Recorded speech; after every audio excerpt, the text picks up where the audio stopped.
10 years. It's a nice round number, isn't it?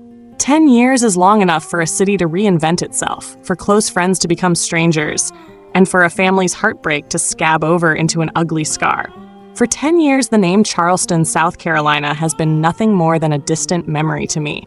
A place I once called home before I chose truth over silence, my pen over the family legacy. I built a new life in New York, a successful career as an investigative journalist, and I told myself I didn't need to look back. Then, 2 weeks ago, on a gray Tuesday afternoon, my phone buzzed. It was Leo, my brother.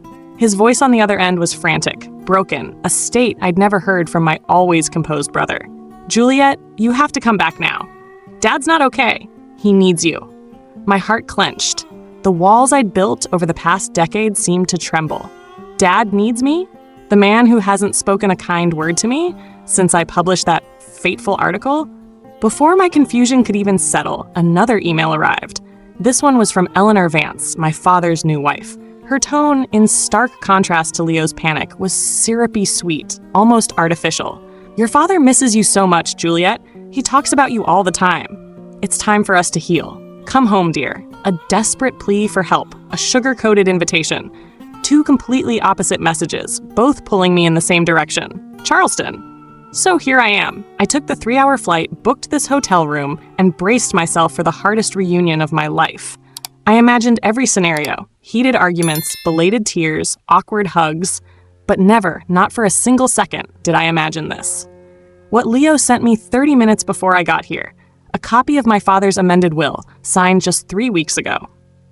My name, Juliet Evans, his own daughter, crossed out with a cold, ruthless line, and the sole heir to his entire estate, his power, and even his medical decision-making rights, none other than Eleanor Vance. So what's the real question? Why was I called back here?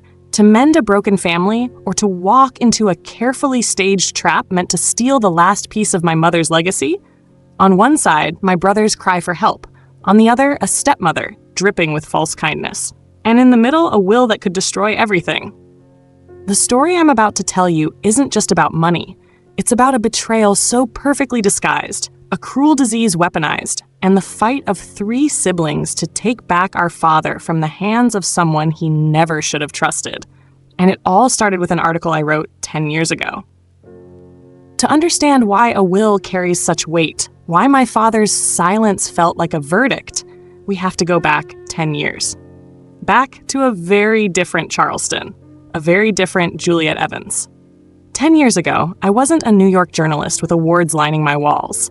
I was just a 24-year-old rookie reporter, fresh out of college, working for the local paper, the Charleston Post. I was still living in my father's shadow, Judge Robert Vance. To this entire city, I was the judge's daughter. It was both a privilege and an invisible cage. My father loved me in his own way. His love came in the form of expectations, the pressure to uphold the Vance family name, one of the oldest and most respected in Charleston. Here, truth mattered less than honor, and justice sometimes bowed to relationships. I believed I could balance those two worlds. Until one day, a thin file landed on my desk. It looked like a routine land deal on the outskirts, a high-end residential development project. But something was off. The numbers didn't add up. The permits were suspiciously fast-tracked. My reporter's instinct told me there was something buried deeper. The more I dug, the more I realized this wasn't just a clerical error. It was a sophisticated web of corruption, money laundering through shell companies, and at the center of that web was Marcus Thorne, a powerful real estate developer. Marcus Thorne wasn't just a name. He was my father's best friend for 30 years, the man we had holiday dinners with, the man I still called Uncle. I did what a naive 24-year-old daughter would do. I brought all the evidence I'd gathered home, not to accuse, but to seek my father's advice. I still remember that evening vividly. I stepped into his study, a sanctum that smelled of mahogany and leather. My father was seated behind his massive desk, his face stern. I laid out everything, slowly, clearly, hoping that he, a judge of justice, would see the truth.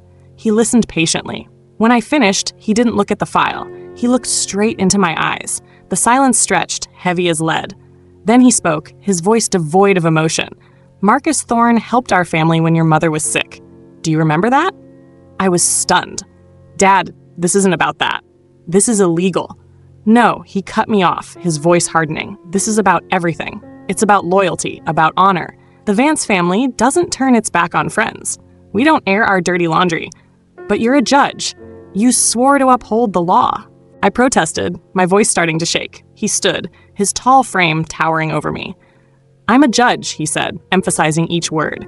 But first, I'm your father, and I'm ordering you as your father to bury this story. Burn those papers and forget it.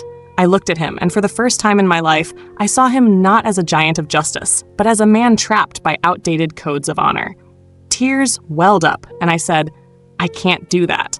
His face turned cold, hard as granite. He looked at me like I was a stranger. Then you have a choice, he said, his voice a final judgment. That article or this family. You can't have both. The next week, my article hit the front page. Charleston reeled. Marcus Thorne was investigated. His career collapsed. And so did my life. My father kept his word. He didn't call. He didn't answer my texts. When I called home, the housekeeper said the judge isn't in, though I knew he was there. My brother and sister, caught in the middle, only dared to send short, fearful messages. 2 months later, I packed my bags, left the house I grew up in, left the city that shaped me. No goodbye, no hug, just the cold silence from my father's study as I dragged my suitcase past. That was 10 years ago, and that silence, folks, still echoes in this hotel room today, venomous and aching more than ever. Because now I realize, all that time, it might not have been just his silence. There were also the whispers of someone else, someone skillfully turning his estrangement into a weapon to take everything. My father's silence over the past 10 years was a kind of psychological torture. But now, sitting in this hotel room, staring at the cold will on my screen, I realized a truth even more terrifying. His silence wasn't a wall, it was a void. And Eleanor Vance, my stepmother, had skillfully filled that void with her toxic whispers and calculated schemes. I met Eleanor for the first time 5 years ago, during a work trip that brought me to a city near Charleston. Leo convinced me to join the family for a brief dinner. Eleanor was exactly what you'd picture as the perfect Southern lady.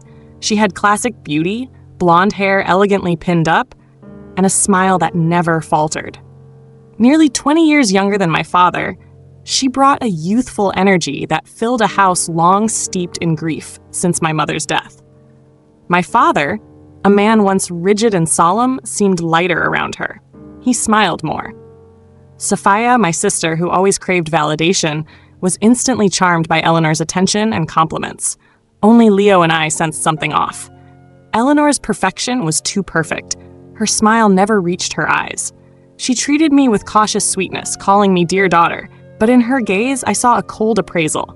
Leo's call 2 weeks ago confirmed every unease I'd felt. It wasn't a normal conversation. He called from his car, whispering as if afraid of being overheard. Juliet, you don't get it, he said, his voice trembling. She controls everything. Dad's schedule, his calls, his emails. She just fired our housekeeper of 20 years. I tried talking to Dad, but he brushed it off, said I was imagining things. But Juliet, Dad, he's not himself anymore. Leo said our father, the judge whose sharp mind once silenced courtrooms, now had alarming moments of forgetfulness. He missed important appointments, repeated old stories, and had inexplicable bursts of anger he'd never shown before. Each time Eleanor was there, soothing him, shielding him, and pushing everyone else further away. I saw her hand him stacks of papers to sign, Leo said, his voice near despair. She said they were routine business documents, but I've got a bad feeling. I don't know what to do. That call was a cry for help. But Eleanor's email the next day was a masterful performance. It painted a picture of an aging, regretful father longing to reconnect with his estranged daughter. She was using our pain and distance as bait. Looking at the will, I knew her true motive. She didn't call me back to heal. She called me back to witness my defeat, to stand there as the devoted wife and tell everyone that even when invited home, this betraying daughter rejected her dying father. She was staging a play, and I was cast as the villain. No, I wouldn't let that happen. The hurt inside me gave way to something more familiar, a journalist's resolve. This was no longer just a family matter. It was a case to investigate. I knew I couldn't do it alone. I needed an ally, someone who knew Charleston, knew my father, but wasn't bound by his blind codes of honor. Only one name came to mind, Ben Carter. Ben was a brilliant lawyer and, more importantly, my mother's closest friend. He was the only one who dared argue openly with my father. After Mom passed, his connection to our family faded. I picked up my phone, took a deep breath, and dialed. On the other end, his warm, familiar voice answered. Juliet Evans. "This is a surprise. Where are you?" "I'm in Charleston, Mr. Carter," I said, cutting to the chase. "I need your help. It's about my dad and his wife." There was a brief pause. I heard him sigh. "I've been worried this day would come," he said. "I haven't spoken to Robert privately in over a year. She's always there." "Tell me, Juliet. I'll help however I can."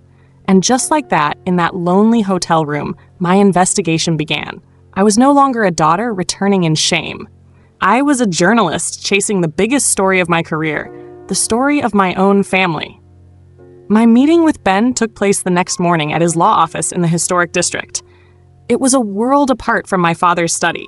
No polished mahogany or expensive leather armchairs. Instead, the walls were lined with towering bookshelves, crammed with case files and worn law books. The air carried the scent of old paper, strong coffee, and maybe the lingering trace of relentless legal battles. It was the smell of raw truth, not painted honor. Ben Carter, with his silver hair and sharp eyes behind glasses, listened to every word I said without interrupting. He reviewed the copy of the will, Eleanor's email, and took notes on my account of Leo's call. When I finished, he leaned back in his chair, interlacing his fingers. "Juliet," he said, his voice calm but heavy with gravitas. "We're dealing with a cunning fox. Eleanor's no fool. Every move she makes is calculated. We can't confront her head-on without ironclad evidence. Otherwise, she'll easily turn the tables, painting you as a greedy daughter trying to seize assets from a frail old father. So what do we do?" I asked. "There are two basic rules in any investigation," he explained, holding up two fingers.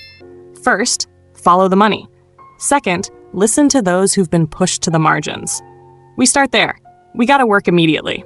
Ben, with his lawyer's access, began combing through public property records. I used my own tools, the databases and search skills journalism had taught me.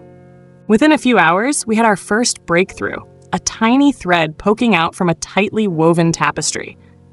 It was the beach house on Sullivan's Island. That house held countless childhood memories for me and my siblings. As far as we knew, it was in a trust set up by our mother for her children, but the records showed it had been sold 6 months ago. The buyer was a limited liability company with a bland name, Sunrise Holdings, LLC. When I dug deeper into Sunrise Holdings, my heart raced. The company was formed just 8 months ago. The sole registered agent was a name I didn't recognize, but the address was a P.O. box in North Charleston. A quick search revealed that box was rented by none other than Eleanor Vance. She'd sold our property to a shell company she created, likely for a fraction of its value, and legalized the transfer of ownership to herself. My father, if he were in his right mind, would never have allowed this. This discovery fueled our resolve to tackle the second step, talking to those Eleanor had sidelined. My top target was Mrs. Gable, the loyal housekeeper Leo mentioned. I tracked down her number through an old acquaintance and arranged to meet at a quiet cafe far from downtown. Mrs. Gable looked much older than I remembered. She was nervous, her hands constantly twisting a napkin. At first, she was hesitant. "I don't want any trouble, Miss Juliet." I gently placed my hand on hers. "I won't let anyone hurt you. I just need the truth. What happened in that house?" Her eyes welled up. It was as if a small act of kindness was enough to crack her defenses. "Everything changed when she came," she whispered. "At first, she was nice, but then she started changing things. Your mother's pictures were put away. Old keepsakes were thrown out.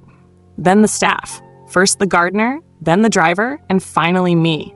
Why did she fire you?" I asked. Mrs. Gable took a deep breath. "Because I saw too much. I saw the judge getting more confused.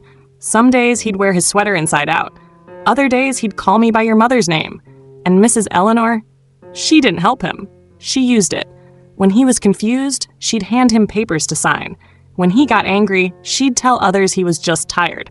But once I saw her take his medicine, the pills the doctor said he needed daily for his memory, and give him only half the dose. I went numb. I tried telling her the judge needed to see a neurologist," Mrs. Gable continued, tears now streaming down her face. "She just smiled and told me to mind my own business. A week later, she fired me, saying I was too old and forgetful. She looked me in the eye, her voice raw with pain. She's not caring for him, Miss Juliet. She's managing him, like he's an asset. Mrs. Gable's words hit me like a hammer. This wasn't just a financial scam anymore. It was deliberate medical neglect. Eleanor's scheme was far crueler and more dangerous than I could have imagined. Leaving the cafe, I knew exactly what my next step was. We didn't just need financial records. We needed my father's medical records. Leaving the cafe, Charleston's humid air felt more stifling than ever. Mrs. Gable's words cut through my mind, sharp as broken glass. She's not caring for him. She's managing him. And the detail about the withheld pills, that was a line I couldn't forgive. This was no longer a fight for legacy. It was a fight for my father's life and dignity. I called Ben immediately, my voice urgent. Mr. Carter, we've got a much bigger problem. Eleanor's not just scamming money. I think she's deliberately harming Dad's health. We need his medical records. Now, on the other end, Ben was silent for a moment. I heard him take a deep breath. Juliet, this is where things get tricky, he said, his tone cautious. Under HIPAA privacy laws, we can't request your father's records from the hospital.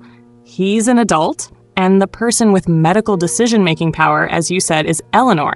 She holds all the keys. Trying to access those records illegally could cost us every advantage and open us up to a lawsuit.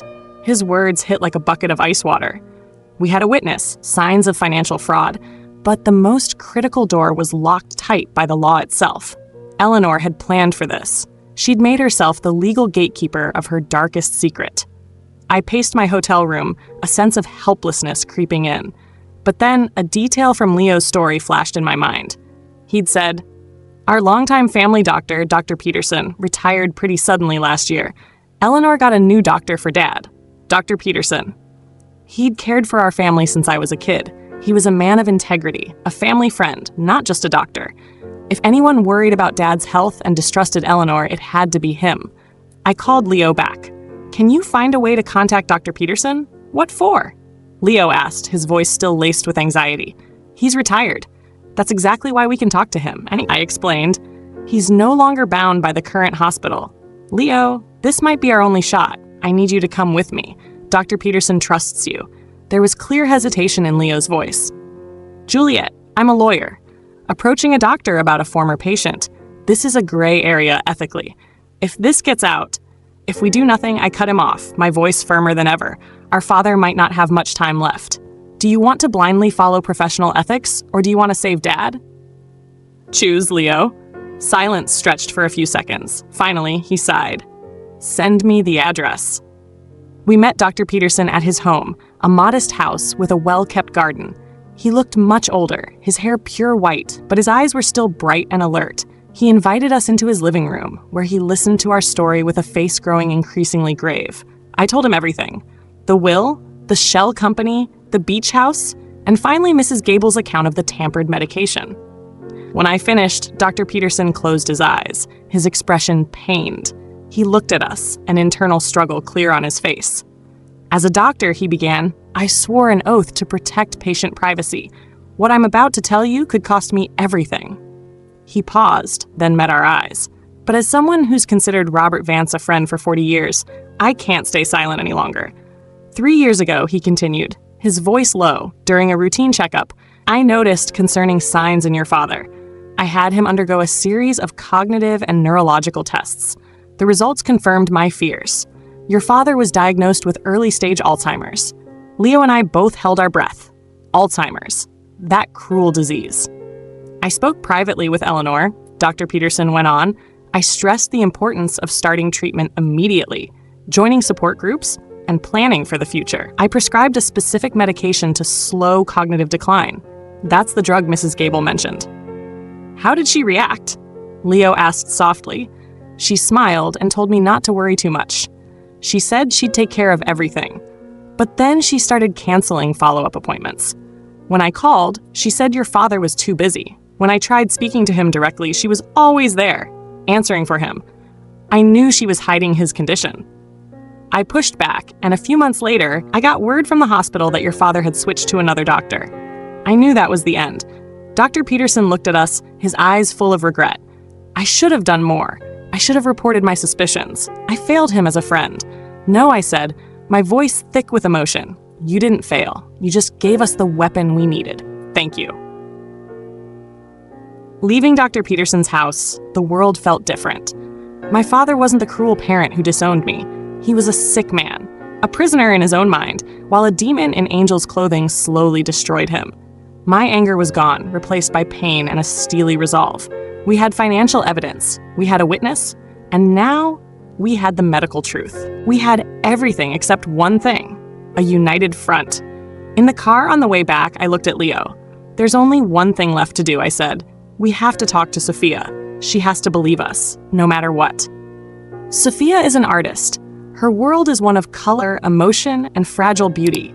She always sees the best in people, a quality that's admirable but also a fatal flaw that Eleanor exploited ruthlessly.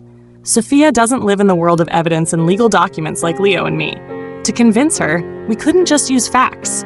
We had to shatter an illusion she'd unwittingly helped build. We arranged to meet Sophia at her art gallery, an airy space flooded with light, where her vibrant abstract paintings hung on pristine white walls. The tranquility of the place stood in stark contrast to the storm we were about to bring. Sophia greeted us with a tired smile. "I'm glad you two are talking," she said. "But Juliet, I hope you didn't come back to stir up trouble. Dad's been so stressed lately." "That's exactly why we're here," Leo said, his voice gentle but firm. "We need to talk. About Dad, and about Eleanor." The mention of Eleanor's name instantly raised an invisible shield around Sophia.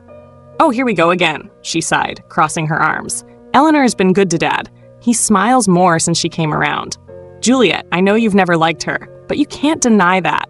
I didn't argue. Instead, I pulled a thin stack of documents from my bag and placed it on the glass table in the center of the room. "I'm not going to say anything," I said. "I'll let these speak for themselves." I slid the first sheet toward her. It was a copy of the will. Sophia glanced at it, frowning. "What's this?" "Dad's private business. Read the air carefully," Leo said. Sophia read, and her face drained of color. This has to be a mistake." "No mistake," I said, then pushed the second sheet toward her. "This is the formation record for Sunrise Holdings LLC, and this shows they bought our Sullivan's Island house for 1/3 of its market value. The person behind that company? Eleanor." Sophia stared at the papers, confusion overtaking her defensiveness. She shook her head. "No, that's impossible. Dad would never let that happen. He loved that house." "Exactly," I agreed. "Our dad would never do that. But someone who's lost control of their mind might." Leo chimed in, his voice full of empathy. "Sophia, I've seen strange things. Dad forgets important stuff. He signs papers without reading them. He gets angry for no reason. You've noticed it too, haven't you?" Sophia went quiet. I could see her sifting through her memories, recalling the small moments she'd dismissed, the odd behavior she'd chalked up to age. "She's just helping Dad manage his finances," she said, but her voice lacked conviction. "He's been so tired." This was the moment I knew I had to deliver the final blow, the most painful but necessary cut. I looked straight into her eyes, pouring all my sincerity and pain into my words. "Sophia, Dad has Alzheimer's." Those two words hung in the gallery's still air. Sophia stared at me, her eyes wide with disbelief and fear. "No, you're making this up," she whispered. "I'm not," I said, my voice catching. "Dr. Peterson diagnosed him 3 years ago." 3 years, Sophia. And Eleanor knew. She didn't just hide it from us, she used it. She gave him less than his prescribed medication to keep his mind fogged, to make him easier to control. The truth finally broke Sophia's defenses. She staggered back and collapsed into a chair, her hands covering her face. Silent sobs shook her shoulders. It wasn't the cry of betrayal, but of regret. Regret for being too trusting. Regret for missing the pain and decline of her own father right in front of her. Leo and I sat beside her, each placing a hand on her shoulder. We said nothing, just let her cry. In that moment, the 10-year gap between us seemed to dissolve. We were no longer a journalist, a lawyer, and an artist. We were just 3 kids facing the risk of losing their father. After a long while, Sophia looked up, her eyes red but no longer fragile. Instead, they burned with a fire I'd never seen in her before. A fire of anger and resolve. "What has she done to our father?" she said, her voice hissing through clenched teeth. "She won't hurt him for one more day." She looked at me and Leo, a steely bond forming between us. What do we do? I knew in that instant, Eleanor Vance had made a fatal mistake. She underestimated the love the Vance siblings had for their father, and now she'd face not just one of us, but all three. The real fight was just beginning. Our plan was hatched right there in Sophia's gallery, surrounded by her vivid paintings. It was simple but bold. We weren't just angry children, we were a team. I, as a journalist, would lead the interrogation. Leo, as a lawyer, would handle the legal aspects, presenting evidence beyond dispute. And Sophia, the one Eleanor suspected least, would be the key to unlocking the door. She would be our Trojan horse. That evening, Sophia called Eleanor. Her voice, a masterful blend of remorse and sorrow, was utterly convincing. She said she'd talked to me and Leo, that she understood we were wrong, and wanted to invite us to the house tomorrow to clear things up and apologize to Dad. It was the perfect trap, and Eleanor, in her arrogance, walked right into it. She thought this was her final knockout, her chance to cement her absolute control in front of all three of us. The next day, we stepped into the house on South Battery Street. The home I grew up in now felt alien. Eleanor had redecorated the living room, replacing old family photos with modern, sterile art pieces. The scent of magnolias from my mother's beloved garden had been overtaken by an expensive, soulless air freshener. She was trying to erase every trace of my mother, of our past. My father sat in his familiar armchair, looking dazed, lost in his own home. Eleanor was beside him, her hand resting possessively on his, smiling to greet us. The smile of a spider awaiting its prey. "It's so wonderful that we can finally all sit down together," she began, her voice dripping with honey. "Sophia told me you've come to realize we're here to talk about Dad." I cut her off, my voice calm but unyielding. Eleanor's eyes narrowed slightly. I sat in the chair across from her, placing a stack of documents on the table. "We're also here to talk about his health and his finances, Eleanor." Her confidence wavered. "I don't know what you're talking about." "Oh, I think you do," I said. Leo pulled a copy from his briefcase and placed it atop my documents. "This is the record of the Sullivan's Island house sale," Leo said, his voice clear and precise. "It was sold to a company you set up for far less than its true value. Legally, this is called fraud and breach of trust." Eleanor scoffed. "My husband agreed to that. He wanted to simplify his assets." She turned to my father. "Isn't that right, darling?" My father blinked, looking at us in confusion. "Sullivan, yes, nice beach." He had no grasp of what was happening. "And he agreed to this too, Eleanor?" I asked, sliding the will toward her. "He agreed to cut out all three of his children and leave everything to a wife he's known for just a few years, while his mental health was in serious decline?" "How dare you?" she hissed, her polished facade cracking. "You're nothing but greedy children. You abandoned him, and now you're back to grab his money." "We're not after money," Sophia suddenly spoke, her voice trembling but powerful. "We're taking back our father." That's when I delivered the final blow. "We've spoken to Dr. Peterson, Eleanor." At that name, all color drained from Eleanor's face. She knew she was cornered. "He told us everything," I pressed on, giving her no chance to recover.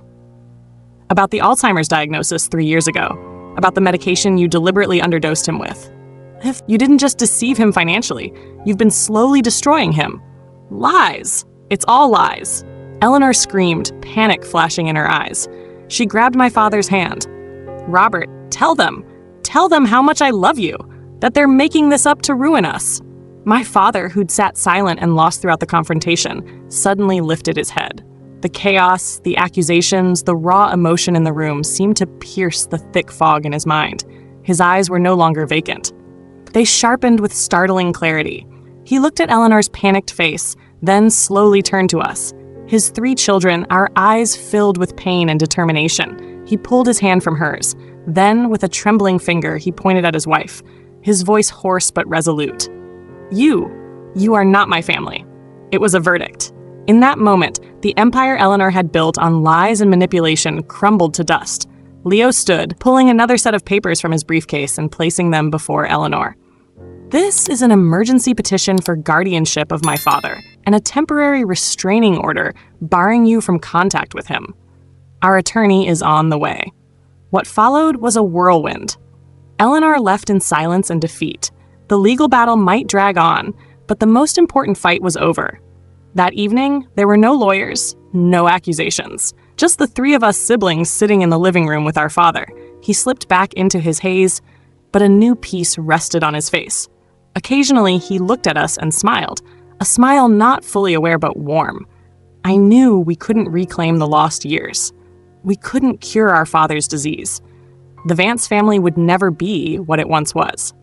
But looking at Leo and Sophia, I realized we were building something new, not on expectations or family honor, but on painful truth and unconditional love. My journey home wasn't about reclaiming the past, but fighting for the present and preserving what remained of our future. And in the silence of that evening, for the first time in 10 years, I truly felt I'd come home.